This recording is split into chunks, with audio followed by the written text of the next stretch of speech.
Deniz kıyısında, iki nehir arasında kurulmuş huzurlu bir sahil kasabasıdır.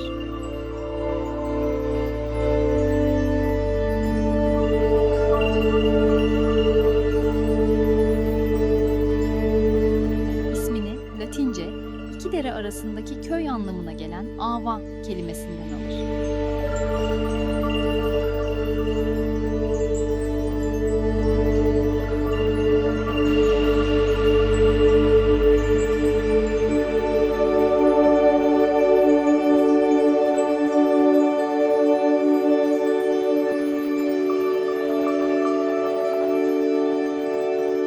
Bir yanda Yeşilçay Nehri,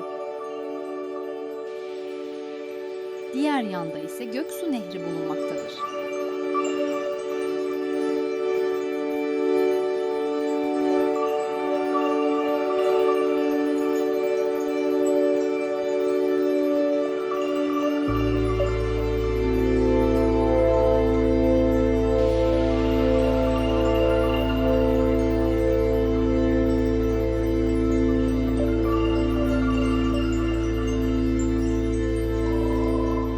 Yemyeşil doğanın mavi denizle buluştuğu bu eşsiz coğrafya, doğanın en sakin ve en güzel yüzünü ziyaretçilerine sunmaktadır.